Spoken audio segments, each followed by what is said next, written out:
반갑습니다. 예, 오종혁 국어선생님입니다. 자, 오늘은 오도일의 설생전이라는 고전 소설을 공부하겠습니다.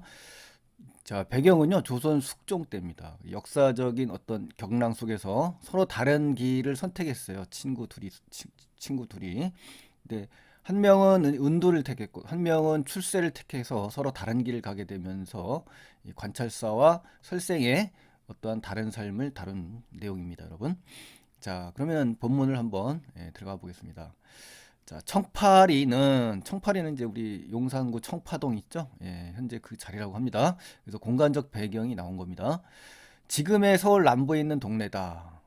자, 배경이 나왔습니다. 장소요. 이곳에 이제 설생이라는 이 주인공, 선비가 살았는데, 자, 의기가 있고, 의기라는 것은 이제 그 어떤 기계나 기상을 얘기하는 건데요. 예, 적극적인 어떤 일을 해보려는 그런 마음을 갖고 있는 그런 기계를 얘기하는 겁니다. 또 문학을 좋아했어요. 이로써 인물의 어떤 성격, 특징, 그쵸? 인물에 대한 정보를 지금 제시를 해주는 겁니다. 그래서 설생은 기이한 재주를 가진 이라고 합니다. 그러니까 이제 보통의 인물은 아닌 것 같아요. 그렇죠? 기이하다라는 것은 굉장히 유별나고 기묘한, 이상한 특별한 재주를 지닌 인물이거든요. 그래서 인물에 대한 이런 정보들을 하나하나 체크를 해주시기 바랍니다. 그래서 과거 공부에 힘썼지만 공부를 했지만 운수가 나빴다고 합니다. 운수라는 것은 우리 운명, 그렇죠?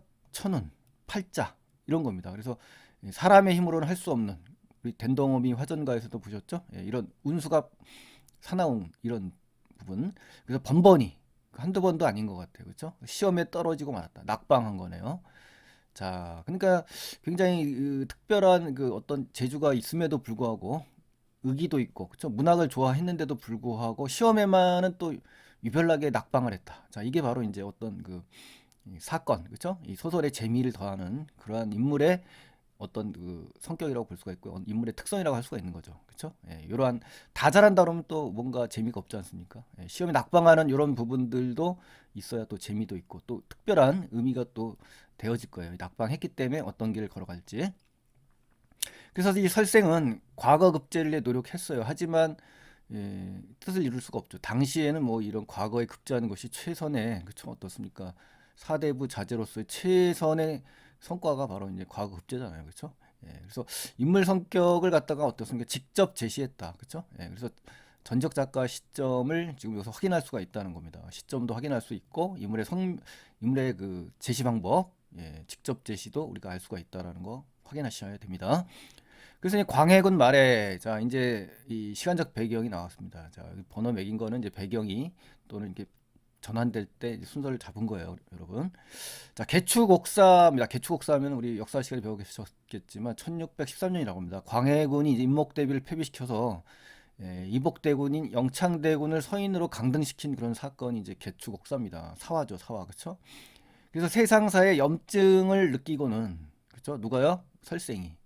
염증이라는 것은 이제 진저리 치는 겁니다. 몸서리 칠 정도로 싫어서 속세 우리 그 인간 세계 그쵸? 삶의 세계 우리 시조라든가 시가문학에서 많이 보셨죠. 그래서 떠나서 은거 숨어 사는 거죠. 은둔하는 그러한 그 삶을 하고자 했다. 그러니까 관리직으로 이제 나가거나 아니면은 속세로 들어가거나 이 둘 중에 하나를 한다고 그랬잖아요. 조선시대 그 선비들은 그쵸? 그래서 자연으로 들어가느냐 아니면 현실에서 과거업체에서 출세해서 출장 입상하느냐 뭐 이런 식으로 양분하는 그러한 시대였습니다. 그 중에서 이제 속세를 버리고 자연 속으로 은거의 삶을 가겠다라는 이러한 표현을 우리가 확인할 수가 있습니다. 자, 그 다음에 이제 보시겠습니다. 마침 친구 하나가 설생의 집을 방문했습니다. 친구 사실은 이제 오윤겸이라고 하는 사람인데요. 이거는 이제 몰라도 좋지만은 보기에 나와 있기 때문에 미리 한번 적어봤습니다. 이 친구는 평소에 설생과 마음이 잘 통했대요. 그렇죠? 굉장히 절친이라고 이해할 수가 있는 거죠. 그래서 뭐 이런 한자로 지우, 지기지우, 지음 뭐 이렇게 하지 않습니까? 막역지간, 그렇죠? 중마고 이런 식으로 친한 친구의 모습을 우리가 여기서 확인할 수가 있고요. 이 두 사람은 마주 앉아서 손바닥을 치면서 이런 행동을 하고 관계, 우리 비분 관계라는 말 들어보셨죠? 굉장히 원통하고 슬픈 겁니다. 그래서 이 손바닥을 치는 행동의 의미는 원통하고 너무나 화가 나고 그렇죠? 분노하는 마음이 담겨 있는 그런 행동이라는 걸 알 수가 있는 거죠. 시사를 논하다가 시사라는 건 이제 당시 사회에서 벌어진 그 사건들입니다. 사건. 그죠? 개축, 옥사를 얘기하는 거겠죠. 눈물을 뚝뚝 흘렸다. 그러니까 이제 비장한 비극적인 사건이라는 것을 우리가 인식했다는 걸 알 수가 있죠. 인물들이. 자, 이래서 음성 상징어 같은 이런 단어들이 많이 나옵니다. 이 작품에는요. 특이하게도. 자, 인물과 개인과의 개인, 즉 인물과 사회와의 갈등이라고 있습니다. 갈등 유형 중에 우리 인간과 인간의 갈등, 또 인간과 자연과의 갈등, 뭐 인간과 사회와의 갈등, 인간과 운명과의 갈등, 막 이렇게 다양한 유형들이 있는데요. 갈등의 유형 속에 여기서는 이제 개인과 사회의 갈등, 즉 인물과 사회와의 갈등이라고 우리가 할 수가 있는 겁니다. 이 장면에서. 그래서 인물의 성격을 또 간접적으로 제시했습니다. 이렇게 이러한 행동을 통해서 우리 이 사람의 어떻습니까? 등장인물들의 어떤 성격이나 심리를 우리 파악할 수가 있었죠. 간접 제시와 직접 제시들을 구별하면서 공부하셨으면 좋겠습니다. 설생이 이렇게 말했다. 삼강오륜이 무너졌다. 이게 이렇게 이제 슬픈 이유가 바로 뭐냐면 이제 삼강오륜이라고 하는 것은 유교의 덕목이잖아요. 그렇죠? 그래서 이것이 무너졌다 보니까 선비가 이 세상에서 어찌 처신해야 하는가라고 하면서 이제 뭐 합니까? 어떤 회의를 느끼게 된 겁니다. 삶의 회의를. 그래서 어떻게 보면 나라의 국모뻘이 되는 그러한 그 사람을 갖다가 내려앉히고 그죠? 광해군이 점령을 한 그 사실을 우리는 이 시대를 이해를 하셔야 됩니다. 그래서 나는 그 선비로서 이제 숨어 사려고 한다. 자네 생각은 어떠냐? 이 자네는 이제 친구겠죠. 설생의 이러한 강직하고 올곧은 이런 성격을 우리가 이 대사 속에서 알 수 있는 겁니다. 이런 것은 또 간접 제시가 되겠네요. 그렇죠? 그래서 직접 제시와 간접 제시가 서로 교차되면서 계속 나온다는 거 확인하시면 더 좋겠습니다, 여러분. 자, 그래서 이제 친구가 이제 대답을 합니다. 이제 대화의 장면이네요. 그게 바로 내 생각이네. 그러니까 이제 뭡니까? 동감한다는 얘기죠. 공감하고 의견이라든가 자신의 입장, 태도, 그 의견에 공감한다는 말을 해주는 겁니다. 동감하고 있는 상황이에요. 하지만 지금 자네 말도 있고 하니 함께 응거하고 싶지만 하지만 부모님이 계셔서 그렇죠? 응거하고 싶지만 부모님 때문에 그렇죠? 어떻게 보면 이제 핑계라고 할 수 있지만 당시에 어떤 어떻습니까? 유교적인 그런 사회에 본다면 부모님 충분히 생각할 수 있죠. 하지만 이제 부모님보다 더 큰 게 임금님이시니까 그런 면에서 어떻게 보면 또 핑계라고 할 수가 있겠네요. 그렇죠? 쉽게 허락할 수가 없네라고 하면서 어, 거부를 한 겁니다. 사실 같이 은둔하고 싶어하는 친구의 마음을 거절한다고 본 거겠죠. 그래서는 자, 이래서 내적 갈등이 이제 드러납니다. 여기서 내적 갈등이라는 건요, 이제 겉으로 보이는 외적 갈등이라고 생각하시기 쉽은데요. 여기서는 이제 여기서 나오는 친구의 갈등, 심리적 갈등이죠. 왜냐하면 응거하고 싶지만 부모님 때문에 이 장면이 이제 내적 갈등으로 확인할 수가 있다는 겁니다. 그래서 부모 봉양이라는 이 불가피한 이유 때문이라고 제시를 하면서요, 응거를 택할 수 없다라는 현실적인 제약을 언급하면서 자신의 말하기를 지금 하고 있는 겁니다. 아셨죠? 그래서 부모님에 대한 걱정, 이 효와 관련된 인물의 정서가 이 속에 담겨 있다라고 볼 수가 있습니다. 아셨죠? 자, 그래서 효와 관련된 이런 작품들을 한번 나온 김에 한번 점검을 빠르게 하고 넘어가겠습니다. 효와 관련된 작품. 예를 들어서 이제 이 대사와 관계된 뭐 시를 골라라 이렇게 나올 수도 있지 않습니까? 그럴 때 또 효와 관련된 건 정말 그 고전에서 잘 나오기 때문에 한번 더 점검을 한다는 의미에서 한번 보시죠. 윤선도의 견해어입니다. 아주 중요하죠. 윤선도 견해어. 산은 길고 물은 멀고 멀다. 어버이 그린 뜻 여기 나왔죠. 부모님을 그리워하는 장면이고요. 박일로의 조홍시가인데요. 시죠. 반중에 쟁반에 이제 감이 참 좋아 보이는데 유자가 아니지만 내가 가져가고 싶다. 그렇지만 품어가서 반길 사람 돌아가셨습니다. 그래서 그것 때문에 내가 서럽다 하면서 이제 효를 얘기하는 겁니다. 또 박효관입니다. 박일로, 박효관. 박효관은 이제 누가 까마귀를 검고 흉타고 하느냐. 이 반포보온이 바로 효를 의미하는 겁니다. 부모님에 대한 효 아셨죠? 까마귀는 이제 효를 상징하는 셈입니다. 박일로 또 나왔네요. 여기 박일로. 효자인가 봅니다. 우리 누항사 아시죠, 여러분? 선상탄 누항사 그쵸? 왕상의 잉어 잡고 맹종의 죽순을 꺾고 검던 머리 희도록 노래자의 옷을 입고 일생의 양지성효를 증자처럼 하리라. 이 증자 그 다음에 왕상 맹종 다 효자입니다. 효자. 그래서 그 사람들처럼 내가 부모님을 위해서 효를 다하겠다. 노래자의 옷을 입고 그러면서 때때 옷을 입고 이제 부모님 앞에서 색동 옷을 입고 부모님 앞에서 춤을 추고 노래하는 그러한 효를 의미하는 겁니다. 정철의 훈민가 아시죠, 여러분?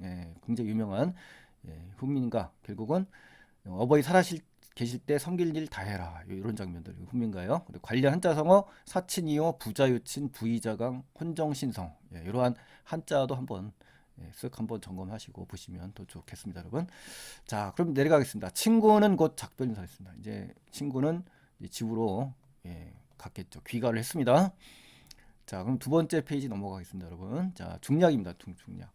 중략에는 어떤 내용이 나왔냐? 한 달 뒤 시간이 흘렀어요. 한 달 시간이. 그 친구가 찾아가 보니 누구한테 설생한테 갔겠죠. 훌쩍 가볍게 사라져 버렸어요. 설생의 은거를 짐작한 거죠, 이제. 그죠? 친구는 이제 어떻습니까? 사라진 뒤의 감정, 당혹감과 안타까움, 아쉬움이 남았겠죠. 자, 세임금이 즉위하자 이제 광해군이 탄핵되고 임금 인조반정에 의해서 이제 즉위를 한 거죠. 등용이 됐어요. 누가? 친구가. 승진을 거듭합니다. 승승장구 있죠. 승승장구 하면서 친구는 갑술년 어느 날 봄. 자, 이게 이제 구체적인 시간적 배경이 나왔기 때문에 이제 두 번째 시간적 배경이 나왔다라고 제가 표시한 겁니다. 배경이 지금 바뀌었어요. 이 사람이 이제 어떻게 관찰사가 됩니다. 우리 정철도 우리 강원도 관찰사로 어떻습니까? 돼 있었죠. 관동별곡에서 친구의 진급이 된 거죠. 그러면서 승격이 되고 신분 지위가 어떻습니까? 엄청 상승이 된 겁니다. 그렇죠? 그래서 영랑호 우리 강원도에 있는 영랑호에서 자, 배경이 바뀌었죠. 공간적 배경 두 번째 아름다운 풍경을 즐기면서 배를 타고 있었다. 이때 멀리서 배를 저으는 사람이 있었는데 그간 행방을 알 길 없던 그렇죠? 종적을 감췄던 흔적 없이 사라졌던 그 친구 설생이 나타난 겁니다. 이렇게 해서 고전 소설에서는 이렇게 때마침 우연히 그렇죠? 이럴 때 우연적인 특성이 강합니다. 고전 소설이. 그래서 필연성보다는 이렇게 뜻밖의 일이 벌어지는 뜻밖의 만남이 된 거죠. 이러한 우연성이 있다는 거 기억하시고요. 자, 관찰사는 이제 설생을 자기 배에 오르게 하고 몹시 기뻐하죠. 굉장히 처음에는 이제 헤어졌을 때는 당혹감이었지만 지금 어때요? 기쁨으로 이제 정서가 바뀌었죠. 근황을 물었다. 어떻게 지내냐? 그러면서 그래서 관찰사는 친구의 뜻밖의 이 해우 만남이죠. 즐거워하는 겁니다. 그래서 반가움을 갖고 있고요. 만족하고 행복하고 그렇죠? 이러한 긍정적인 마음으로 지금 바뀌었습니다. 그래서 인물의 심리가 직접적으로 제시됐다는 것도 이렇게 서술 방식을 기억해 주시면 좋겠습니다, 여러분. 자, 그리고 영랑호는 참고로 우리 강원도 속초에 있고요. 신라 사선 중에 한 명인 우리 영랑에게서 유래가 됩니다. 영랑이라는 이름에서 그렇죠. 우리 관동역에서도 사선봉 기억하시죠? 거기서 나오는 단어입니다, 여러분. 자, 그다음에 이제 넘어가겠습니다. 그리고 참고로 이제 영랑이 이제 신선, 우리 화랑을 신선이라고 하잖아요. 사선. 그러니까 이제 여기 설생이 어떤 도교적인 그렇죠? 그러한 측면에서도 있다라고 볼 수가 있습니다. 그래서 유교적인 측면도 있지만 이런 부분에서는 도교적인 색채도 보인다. 이렇게 기억하시면 좋겠네요. 나는 자 설생은 지금 양양부 관하에서 동남쪽으로 60리쯤 떨어졌다. 그렇죠? 우리 위치 얘기할 때 이런 중앙 관서라든가 관공서 얘기하잖아요. 그렇죠? 여기서 이제 떨어져 있다. 그게 바로 회령골이다. 회령골이다. 그러니까 강원도 양양에 있습니다. 실제는 모르겠습니다. 정확히는 모릅니다만 대체적으로 양양에 있다고 합니다. 그래서 한반도의 이상향 중에 하나가 바로 여기라고 합니다. 아셨죠? 우리 한반도 이상향이 여러 개 되는데 그 중에 하나고요. 공간적 배경이 이제 세 번째로 이제 바뀐 겁니다. 그렇죠? 영랑호에서 이제 화령굴로 이제 내려왔죠. 자, 그래서 몹시 외진 곳이다. 궁벽하고 아주 후미진 곳이다. 사람이 없는 은거의 삶을 살았다고 했잖아요. 설생이. 그죠? 그런 의미로 받아들이시면 되고요. 속인은 우리 세속의 사람, 이제 보통 일반 사람들 얘기하는 겁니다. 그래서 오는 사람이 드물어서 세상에 알려지지 않았다. 그러니까 운둔하겠죠. 때마침 오늘이 길일이었고 시절도 좋기에 흥이 나서 문득 여기까지 오게 됐다라고 여기 오게 된 경위를 지금 설명하는 겁니다. 설생이. 그래서 길일의 외진 곳으로 거처를 옮기려고 한 게 아니라 외진 곳에 있다가 나온 거죠. 그렇죠? 일로 가는 것이 아니라. 그래서 이것은 잘못된 선지입니다, 여러분. 확인하시고요. 자, 두 사람이 마주보고 이제 옛날 친하게 지냈던 일이며 헤어진 뒤의 일로 이야기꽃을 피웠죠. 그렇죠. 흥미진진하겠죠. 너무 오랜만에 만난 친구니까. 그래서 그칠 줄 몰랐다. 그렇죠. 행복에 이제 겨웠겠죠. 자, 그러면서 이제 잠시 후 비가 조금 그치면서 바람이 이제 막 부네요. 배가 손살같이 움직였는데 눈 깜짝할 사이에 앞산을 몇 개나 지났는지 알 수 없었다. 자, 이런 장면, 이러한 그 표현 방식은 어떻습니까? 이 전기적인 성격, 비현실적인 그런 측면이 강하다. 고전소설에서 아까 보셨지만 우연성, 전기성, 그렇죠? 이런 장면, 그래서 신비로운 일들이 지금 막 일어나는 겁니다. 마침내 설생이 일어나 말했다. 내가 사는 곳이 회령굴이었죠. 예, 여기서 그리 멀지 않네. 땅으로 걸어가면 육로로 가면 수십 리쯤 되지만 순풍이 불면 배를 타고 간다면 이제 수로로 간다. 100길로 간다는 얘기죠.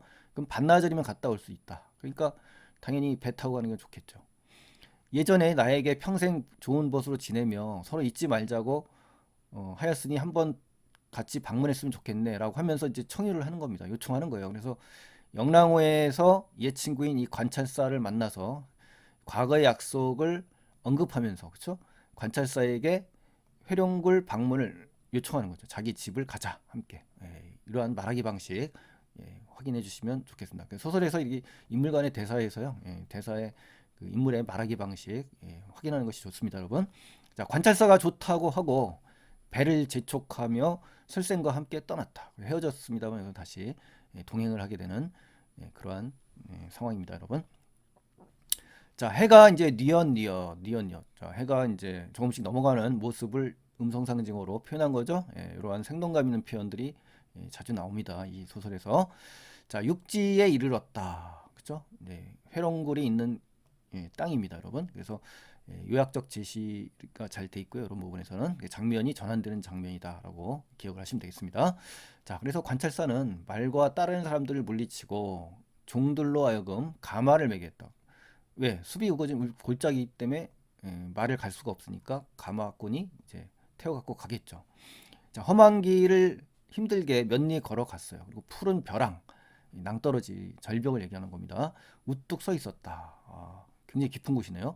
저절로 그렇게 깎여 모양의 기기묘묘했는데, 그러니까 굉장히 기이하고 신기하고 낯설은 장소에 왔다는 겁니다. 이 기기묘묘가요.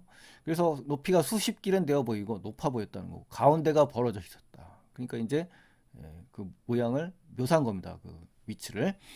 벼랑을 절벽을 둘러싸고 있는 좌우 주변으로 콸콸 물이 쏟아지며 그렇죠? 이런 것도 음성 상징어라고 볼 수가 있죠.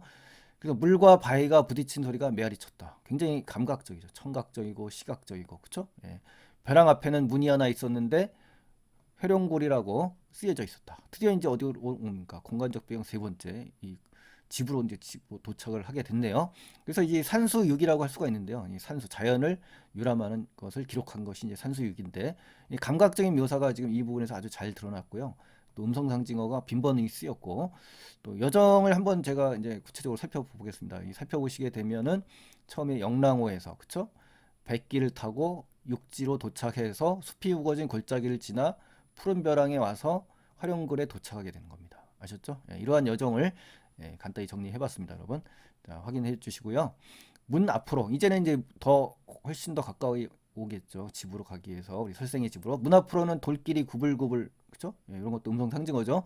가파르게 나 있었는데 좁고 험해서 새들이나 다닐 수 있을 것처럼 그죠? 인간이 갈 수 없는 곳이라는 얘기예요. 그러니까 그만큼 외딴 곳이라는 겁니다. 아셨죠? 공벽하고 굉장히 은둔의 삶을 살 수 있는 최적의 장소다라고 할 수가 있는 겁니다. 보통 사람이 있을 수가 있는 것이 아니죠.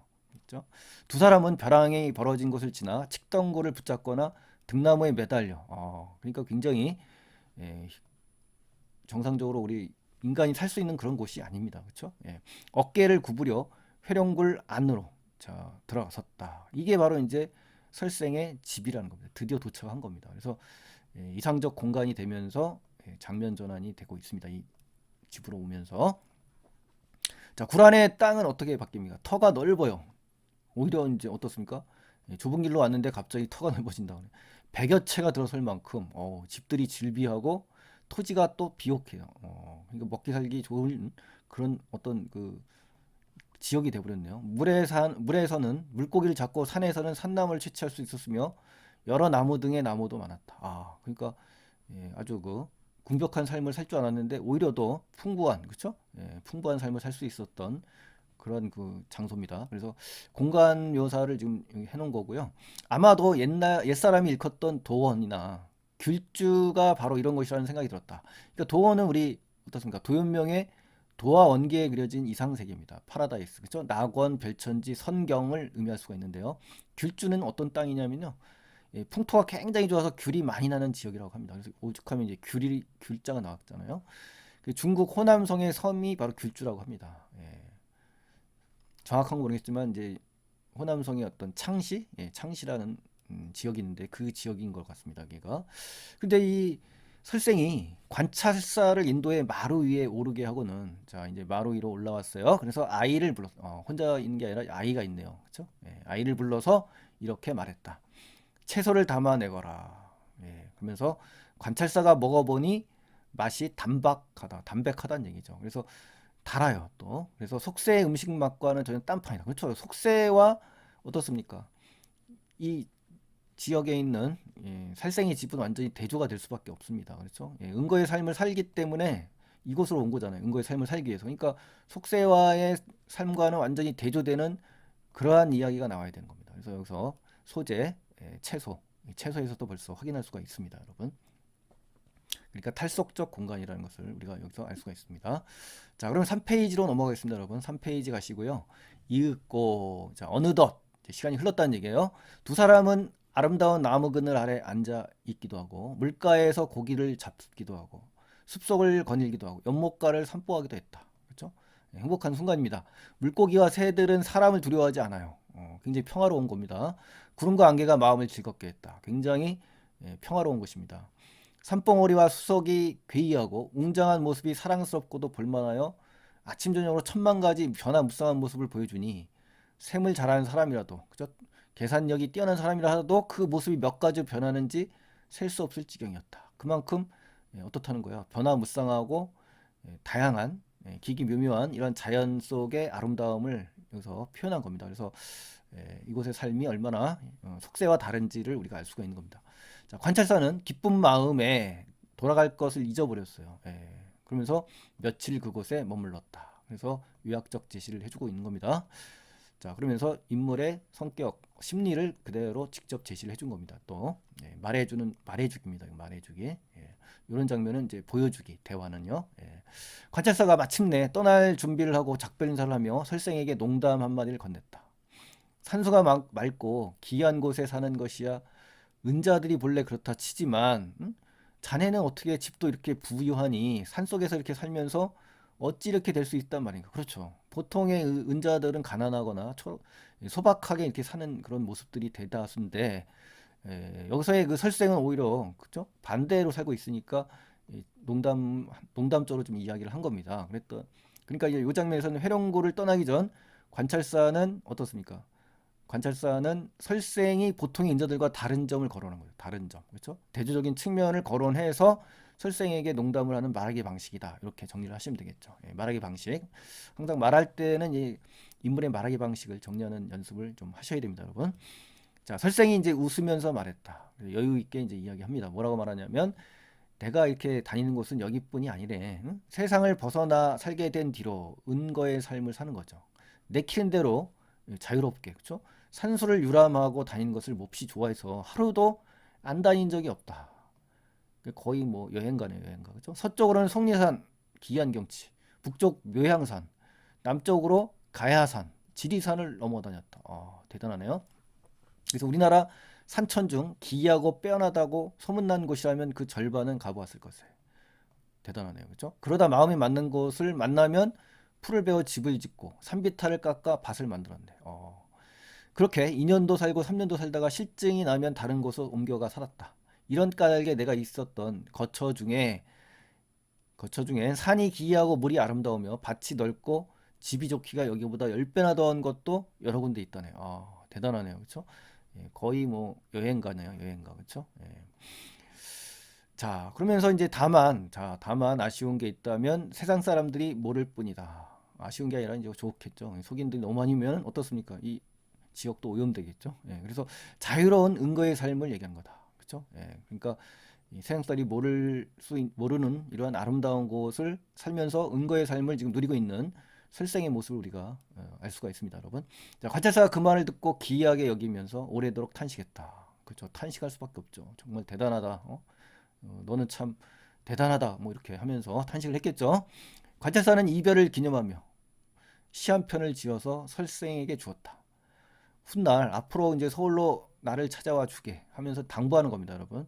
그렇게 약속하고 떠나는 장면이에요. 그래서 관찰사는 설생과 다시 이별하게 된 것을 아쉬워하면서 후일의 만남을 기약하는 그러한 것으로 정리하시면 되겠고요. 자, 이제 마지막 부분 가겠습니다. 3년 뒤, 이제 시간이 흘렀어요. 3년 뒤. 그쵸? 회령굴에서 친구와 헤어지고, 시간이 경과한 거죠. 그래서 설생이 서울에 갔어요. 공간적 병이 네 번째네요. 네 번째. 관찰사를 찾았습니다. 관찰사는 때마침 이조 판서로 이제 승진을 했네요. 승승장구했어요. 계속 설생에게 벼슬을 줄 수 있는 그런 지위에 있는 겁니다. 이조 판서가. 그렇죠? 능력이 있는 아주 그러한 막강한 그 지위에 올라섰어요. 하지만 설생은 그것을 수치스럽게 여겼어요. 우리 소부 허유 기억나시죠? 소부 허유도 임금을 해라 그랬는데 귀를 씻었다고 하지 않습니까? 달아나서 다시는 나타나지 않았다. 그렇죠? 그래서 그 뒤라는 것은 서울에서 헤어진 후 시간이 경과했습니다. 관찰사가 예전에 갔던 그 회령굴이라는 곳에 다시 가봤어요. 친구가 이제 걱정이 되고 또 그리워서 갔겠죠. 근데 그곳은 이미 폐허가 되었습니다. 폐허. 자, 파괴되고 황폐화된 터가 됐다는 겁니다. 그러면서 설생이 어디로 갔는지 알 길이 없었다. 자, 이 장면은 어떻습니까? 우리 박지원의 허생전에 보시면 우리 마지막 그 허생이가 사라진 종족을 감춘 장면과 많이 유사하지 않습니까? 그때 열린 결말이라고 배우셨죠. 그리고 설화적인 미완성 결말로 끝나서 독자에게 생각을 유보하는, 그렇죠? 그러한 마무리로 끝났다는 거 여기서 한번 공통점으로 비교해 보시면 좋겠습니다, 여러분. 자, 그래서 이제 내용은 끝났고요. 이제 핵심 정리로 가겠습니다. 그 한문 소설이고 고전 소설이고요. 설생의 의기로움이 이제 소재가 될 수가 있고, 주제는 이 부정적인 현실을 등지고 탈속적인 이상향을 지향했던 한 인물의 삶을 우리가 확인할 수 있었습니다. 성격은 이제 현실 비판적이고 감각적인 성격이 강합니다. 전기적이고 비현실적이죠. 신비적이고 묘사가 많이 나옵니다. 그래서 이러한 성격을 확인해 주시면 좋겠고요. 자, 설상 특징 들어가겠습니다. 자, 첫 번째, 젊은 시절에 함께 세상을 개탄했던 친구가 벼슬을 하는 동안, 그렇죠? 벼슬을 하는 동안 설생은 자연을 두루 유람하면서 유유자적한 그런 자유로운 삶을 살게 됐고요. 관찰사가 된 친구는 우연히 다시 만난 설생의 인도로 회령굴이라는 곳에 다녀왔는데 이곳이 정말 아름답고 신비로운 풍요로운 공간이었다라는 것을 확인했습니다. 자, 그래서 설생과 함께 지내는 동안 관찰사는 어땠어요? 세상 일을 잊어버렸고 즐거움을 누렸어요. 그렇지만 결국 설생이 자신과는 다른 삶의 지향을 지녔음을 확인한 것입니다. 자, 그다음에 이제 4페이지로 가겠습니다, 여러분. 4페이지. 자, 개성 있는 인물의 형상화가 잘 그려진 작품이고요. 이상 세계로 알려진 회령굴의 묘사가 특히 인상적입니다. 조선시대 문인들은 이제 사실 직접 산수를 유람한 뒤 유람의 경험이라든가 자취를 기록한 산수 유기를 많이 남깁니다. 그래서 이 소설에서도 마찬가지로 남겨 있는 거고요. 여러 가지 여건 때문에 극소수 선비만 유람의 즐거움을 누릴 수 있었죠. 당시 많은 사람이 사랑채에 누워서 타인의 산수 유기를 읽으며 간접 체험하는 것이 유행했었습니다. 이게 와유라고 합니다. 누울 와자예요. 그래서 와유를 즐겼다. 간접 체험이라는 거죠. 그래서 대체로 산수유기는 목적지로 향하는 여정을 유람한 주체의 관점에서 구체적으로 서술하게 될 수밖에 없죠. 그래서 시시각각 변화하는 이 풍광의 아름다움을 묘사하면서 우리는 음미할 수가 있는 겁니다. 자, 근데 이제 여기서 우리가 그 확인할 것이 이제 이렇게 6가지가 있네요. 한번 확인하겠습니다. 요 한 줄에 6가지가 나오니까 확인해 주시기 바랍니다. 자, 험한 길을 힘들게 몇 리 걸어가서 뭐 벼랑에 우뚝 서 있다. 이런 장면 나오셨잖아요. 소설에서. 이게 산수유기에서의 목적지까지 여정을 드러낸 겁니다. 여정이에요. 그리고 또 산봉우리와 수석이 괴이하고 뭐 하면서 찬탄하잖아요. 예찬을 하는데 이 아름다움에 대한 유람 주체의 음미, 그렇죠? 주체의 음미와 관계가 된 겁니다. 아셨죠? 주체 관점에서 음미한 거니까. 자, 그러니까 사랑스럽고도 볼만하여 아침 저녁 천만 가지 변화한 무쌍한 모습을 보여주니 이 장면이에요. 그렇죠? 이 장면. 자, 세 번째, 회령굴에 머무는 동안 어때요? 구름과 안개가 마음을 즐겁게 했다 그랬죠. 이건 유람 주체이자 관찰사의 관점에서 느낀 바를 서술한 거 맞습니다. 자, 4번 보세요. 옛사람 일컫던 도원이나 굴주가 바로 이런 곳이었다라고 생각을 했죠. 근데 관찰사가 산수를 간접 체험한 게 아니라 직접 체험한 겁니다. 와유가 아니에요. 자, 그래서 틀린 겁니다. 여기서 선택지가. 자, 5번째 보시면요. 회령굴에 도착한 관찰사가 어때요? 그곳의 입지라든가 환경이 이상향에 가깝다고 감탄을 했습니다. 그렇죠?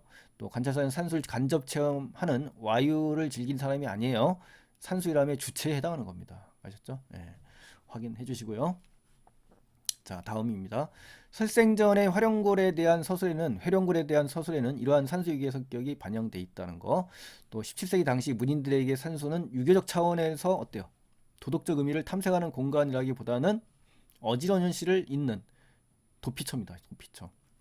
그래서 산수유기 속의 산수도 정신적 휴식을 보장하는 환상적 공간으로 그려질 때가 많았습니다. 그렇죠? 그래서 우리 이 소설에서도 맛이 담박하면서도 달아 속세 음식과는 다르다 그랬죠. 이 장면에서 이 채소에 대한 설명이 나오는데요. 이 회령구라는 공간이 결국 뭡니까? 속세와 구별되는 환상적 성격을 지닌 산수라는 사실을 강조하는 효과가 있다는 겁니다. 자, 이렇게 해서 이런 그 깊이 있는 문제들도 한번 정리를 해보시기 바라겠고요. 오도일이라는 작가는 1645년, 1703년에 살아 계셨던 분인데요. 조선의 문신이고 영의정 오윤겸의 손자입니다. 특이하게도 이 작가가 여기 나오는 그 설생의 친구가 바로 작가의 할아버지인 겁니다. 할아버지. 이 소설 쓴 배경도 역시 사실은 어떻게 보면 변명의 여지를 남기기 위한 그런 합리적인 소설이 아닌가, 목적 의식이 있는 그런 소설로도 보여집니다, 여러분. 자, 그 다음에 이제 오답 피하기 연습에 가시면요, 설상 특징에 가시면 격조 있는 표현으로 대화가 그죠? 대화가 격조 있게 진행되고 있고요. 감각적 묘사가 드러나면서 배경이 굉장히 세밀하고 정밀합니다. 또 전적 작가 시점이고요. 장면이 여러 차례 바뀝니다. 빈번하게 바뀌어요. 아까 보셨죠? 배경이 1, 2, 3, 4 계속 바뀌죠. 시간을 요약적으로 제시하고 있다. 그렇죠. 사건을 요약적으로 제시합니다. 음성 상징어 빈번히 사용했습니다. 생동감 있게 표현했고요. 현재와 과거 장면의 교차는 아닙니다. 시간 순서에 따라 추보식 구성이라고 하거든요. 추보식 구성. 자, 시간 순서에 따라 순행적으로 진행이 됩니다. 또 시간의 비약을 통해, 그렇죠? 시간의 비약이라는 건 뭡니까? 갑자기 뭐 확 지나갔다는 얘기예요. 어떠한 계기 없이 서술의 속도를 높였습니다. 그렇죠. 작품 중간중간에 생략을 통해서 시간이 뛰어넘어갔죠. 또 공간적 배경이 구체적으로 묘사되어 있습니다. 또 작중 인물을 서술자로 내세워서 독자의 공감을 유도하고 있다. 이건 틀렸습니다. 이건 틀렸어요. 이 소설은 3인칭 시점이니까 어때요? 작중 인물이 서술자가 아니라 외부에 있는 겁니다. 또 등장인물의 내적 갈등이 그렇죠. 하느냐 마느냐, 부모님 때문에 안 되겠다 하면서 친구의 내적 갈등이 잘 드러납니다. 자, 이렇게 해서 오답 피하기 연습까지 하셨는데요. 자, 어땠습니까? 자, 오도일의 설생전, 쉽지만 공부를 이렇게 좀 꼼꼼하게 하시면은 소설이 훨씬 더 다가와서 좀 더 실력이 붙게 됩니다, 여러분. 그러니까 꼼꼼하게 공부를 하시면 참 좋겠다는 생각을 합니다. 자, 오늘 고생 많이 하셨고요. 구독 안 하신 분들은 구독 부탁드리겠습니다. 좋아요 부탁드리고요. 다음 시간에 또 뵙겠습니다. 감사합니다.